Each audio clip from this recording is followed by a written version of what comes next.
everyone. This is Deshay Peacock with Sweet Spot Style, and today I'm so very excited to introduce you to Debra Rapoport, who is an artist and who is also a personal and lifestylist. She's an amazing person. You're going to get to see how beautiful she is in just 1 second when she comes on the camera. And there you are. You want to say hi? Hello. So I just wanted to set the stage for you for a second about what this interview is about, because this is really different for me, because I'm usually interviewing people on their business and growing their business and that kind of thing. But today I was just so inspired when I met Debra. I met her actually in one of my very favorite places in San Miguel de Allende, and where I offer a retreat in Mexico. And I was staying with Chris Rudolph, who runs a culinary school there.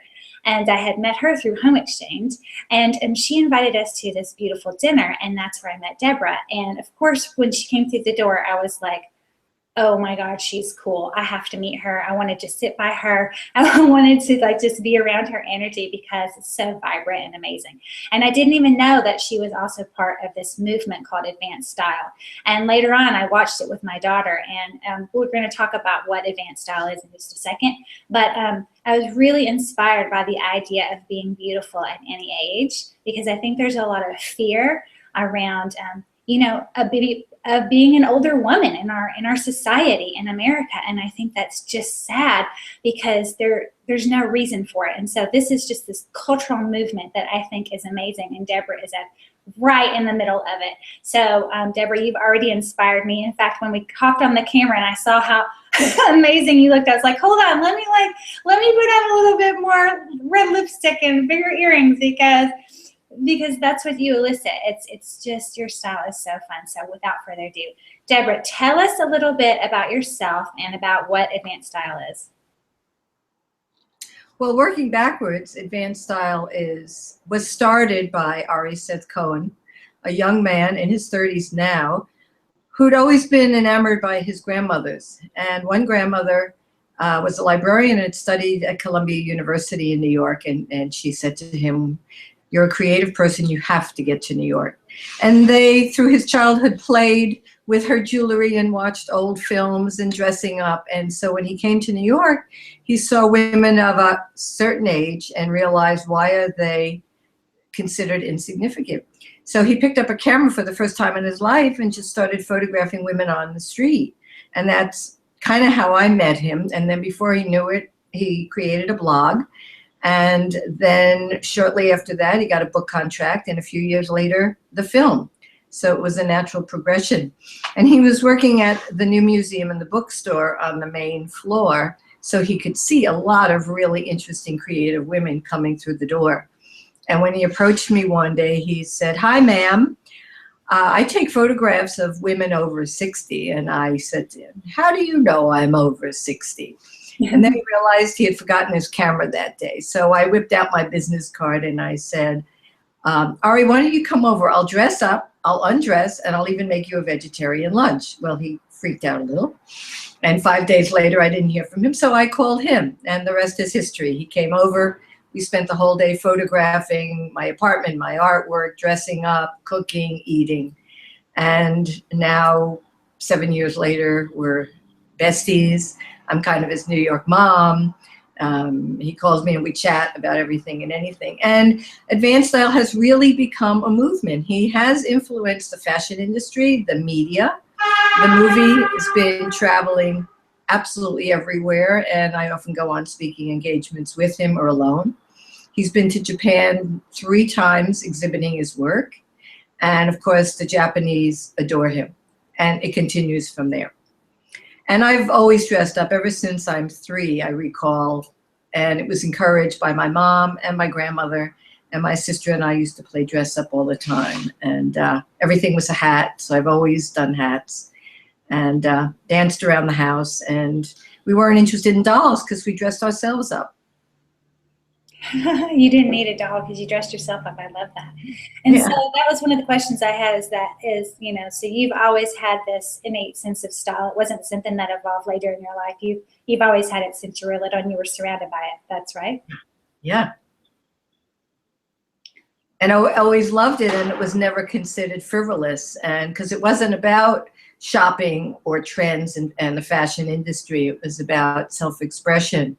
And that's still what I try to teach and impart, that you don't have to look like me, just figure out what works for you that makes you feel good. Because if you look good, you feel good. And if you feel good, you look good. And it goes hand in hand. You can't separate it.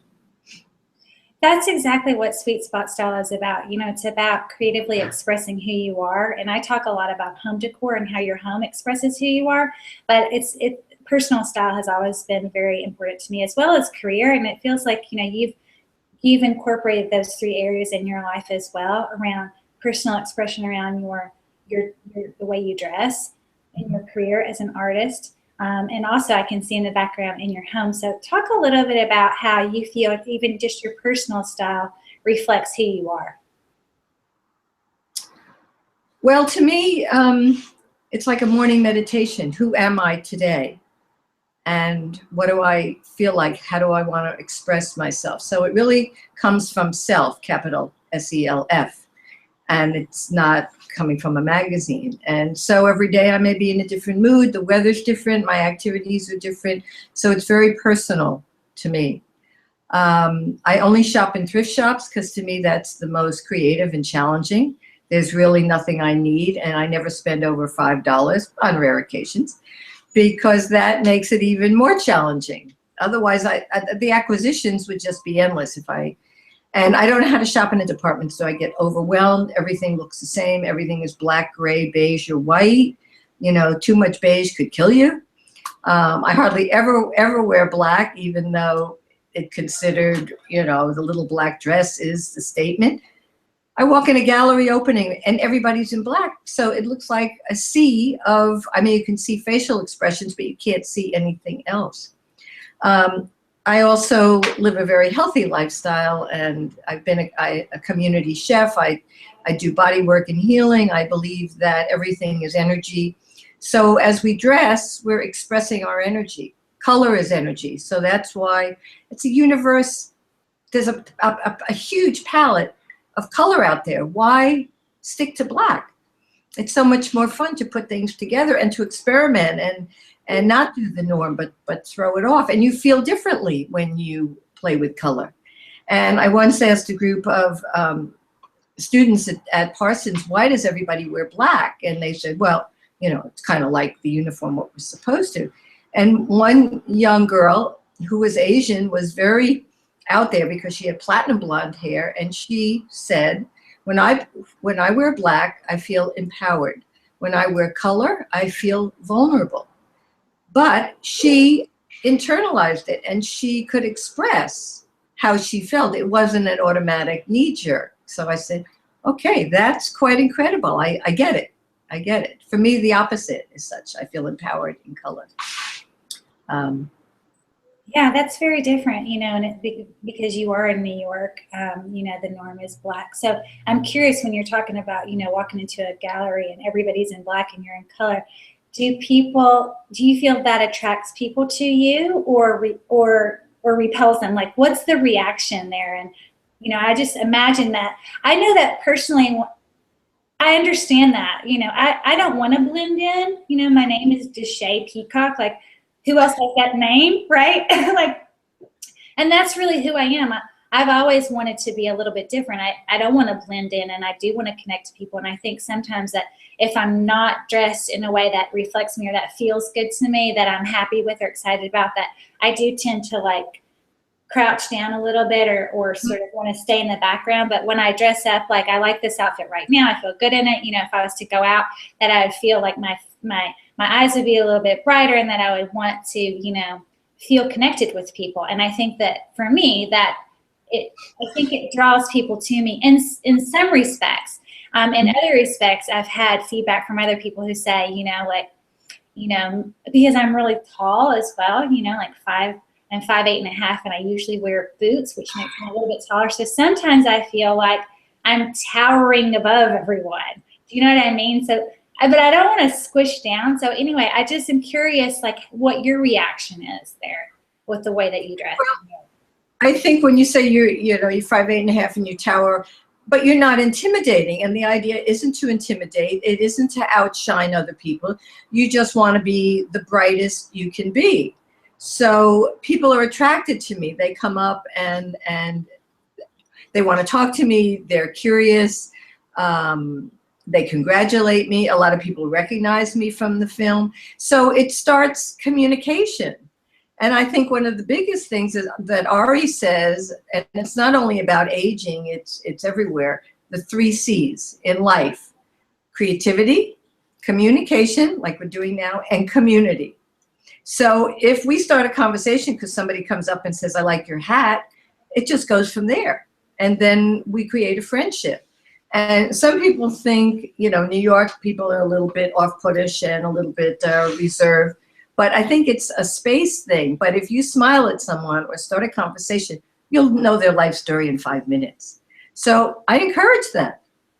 You know, I was very shy as a child, extremely shy. And for me to be out there like this now is a whole other thing. So I encourage people, when you find your inner strength, you can be who you want to be, and people acknowledge it. And it's not about looking for approval. Yeah, and I like the idea that, you know, you're just being who you are, kind of no matter what. You know, I know there's a lot of people that are very concerned and worried about what other people think, and I've never been hampered by that too much. I pretty much just do what I want to do. I don't think about what are other people thinking about me so much. But I was just reminded of this show that's on Netflix that's probably really old, but, you know, I live in Vermont, and like we're on Netflix when nobody has TV. And so there's this series, The Gossip Girl. Have you seen that? Yeah. Okay, so you might remember there's the blonde-headed girl named Serena.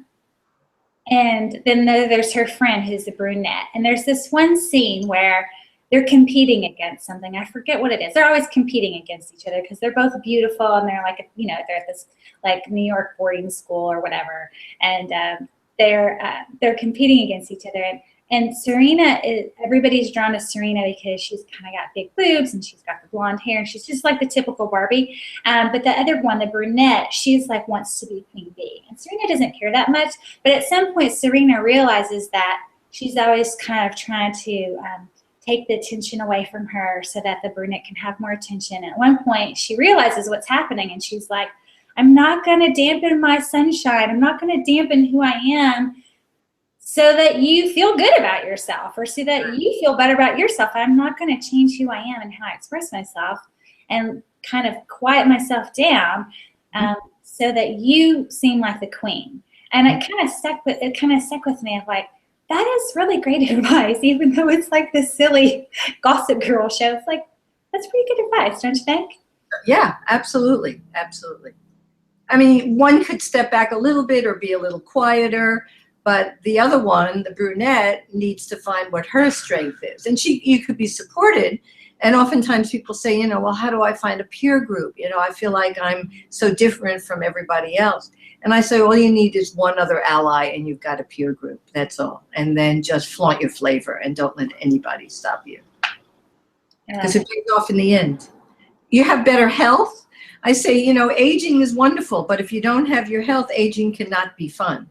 But it is better with age if you're really feeling good and you've got your health. And so I like to tell 40-year-olds, it's time to clean up your act and pay attention to who you are, because down the road in 20 years, it's not so easy to heal arthritis or anything else that you've got going on. So, and so many young people have so many issues because life is more stressful than it's ever been. And insomnia is rampant, irritable bowel, migraine headaches. It's really quite sad, I think. Yeah. So, and it seems like you have a really healthy lifestyle, and I know that you're really into yoga. So, tell us a little bit more about you and sort of what it is that you do for fun. What is that your passion? I know that you're on tour now. You're speaking. What are you teaching? I know that you're an artist. I'd love for you to show everybody your cool bracelets and jewelry. That's the first thing that I noticed when I was sitting by you. Like, what is on your wrist? Let's see it. Well, I've been recycling since the 60s. So right now I do a lot of workshops with the cardboard toilet paper roll, and we make cuffs, embellish them with postcards or things that come in the mail, graphics that are beautiful. and then bits and pieces of ribbon or rope and cover them in mesh. And then we make gems out of just crushed paper wrapped with thread. And then these cuffs are made from Viva paper towels, which is the same that my hat is made from, plus packing material. So that's a material I've been working with for the past almost 4 years. And Viva paper towel, they don't pay me to say this, it's very cloth-like. And I come from a textile background. So one day it was sitting on the table and I let it speak to me and it said, do me. So I picked it up, I twisted it, I folded it, and before I knew it, I had a material that I could relate to. And the next thing I knew, I was making hats. So there are many different ones and different shapes. I just happen to have another one sitting here, so we can put this one on, which is different. It's got a brim and a different crown shape. And so I teach that. I teach the bracelets. Tomorrow I'm teaching at the Lower East Side Girls Club, which is 28-year-olds. And they'll be coming with 20 mentors. And we're going to be making hats out of paper shopping bags. And I teach at some senior programs at MoMA. So I can teach from 8 to 80. I have taught at MAD. I'm not teaching at the Museum of Arts and Design right now. I teach at the Creative Center, Women Living with Cancer. Eileen Fisher with her recycled Green Eileen program. We make hats out of old sweaters. And I'll teach anywhere. I was just in Lancaster, Pennsylvania, and a friend gathered 18 women, and we did a workshop at her house. So, you know, that's the fun. That's what turns me on, is my creativity and how I can share it with others, because then I get feedback from 18 people and I see what they're capable of doing, and that just fills me up. I mean, that's my food. So that's what I'm doing, traveling with the film, speaking to at Parsons at 140 fashion design students and telling them what it's like to be old. So it's fun. I have a lot of young people as friends because I collect them and invite them, and we do a lot of parties. That's the other thing. We do a lot of parties mixing the advanced style ladies and a lot of the young design, because they appreciate us and we appreciate them. So we mix it all up. That's so fantastic. I love it. I wish I was in New York. I want to go to your book launch. When is the book launch? It's happening in April. It's a week from Tuesday, the 26th, at the Strand Bookstore in the Rare Book Room. And people are coming from Europe. They're coming from California. They're coming from Florida just for a book launch. We're delighted. I may have to just take the train. You know, I can't. Okay. I need to do it. I actually have to figure it out. Well, and so the hat that you have on, you've made, and the bracelets you have on, you made. How about this scarf necklace? I call this ribs. They're just made from cloth. They're wired, and I made a whole series of these things in the 80s. I do a series that I call boas, bibs, and breastplates. So these all go back about 30 years. And now I'm distributing them to various museums because it's time to unload stuff. And this is a piece of found metal. I also worked with found metal a lot in the 80s, picking up metal from the streets and making jewelry. At that time, there was a very big show at the Renwick Gallery in Washington, D.C. called As Good as Gold. So I had many pieces in that show, and it traveled for many years around the world. And so I still work in found metal and in found materials and mundane materials. So this I found on the street of San Miguel. You did? Allende, and then embellished it with a little bit of fabric and a little bit of nail polish.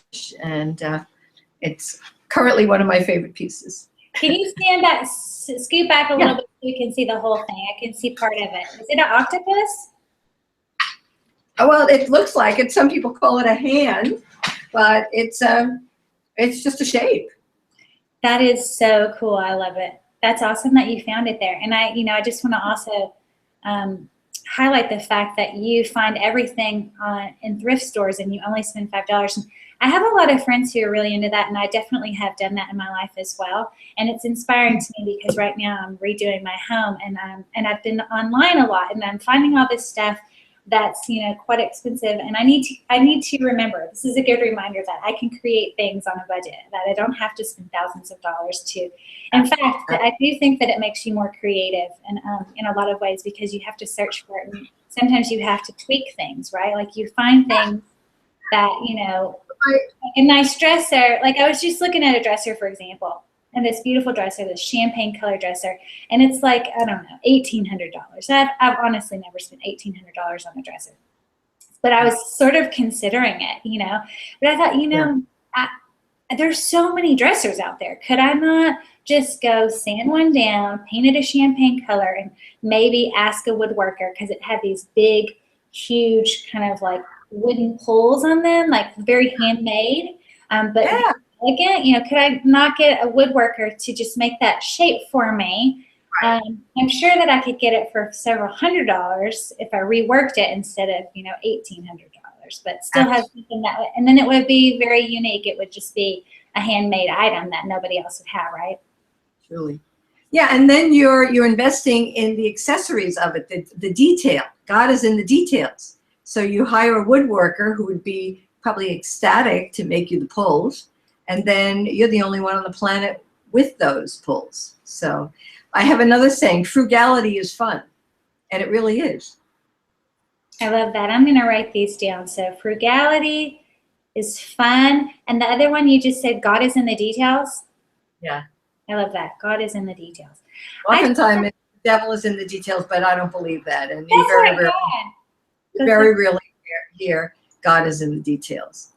I have to ask you about, you know, your career and your sweet spot, because I used to be a career development counselor. Now I'm a small business and life coach, and talk to people all the time about getting into their sweet spot. And, you know, people have a lot of fears about admitting what their dreams are around their career, or, you know, maybe I'm not smart enough for this, or I don't have enough experience in technology for this, or I'm too old. I mean, imagine, like I said this to myself when I went to see this kind of spiritual guidance person, and she told me that I needed to start a local TV show, and this was about 5 years ago. I guess I was about maybe 35, and the first thing that I thought was, I'm too old. I'm too old, and then I live in Vermont, and then I can't do it unless it's going to be amazing. I can't do it unless it's in like LA or New York, and on and on and on and on. And then finally I just realized, you know, I'm helping other people do this in their lives, younger people at the college at that time. That's what I was doing.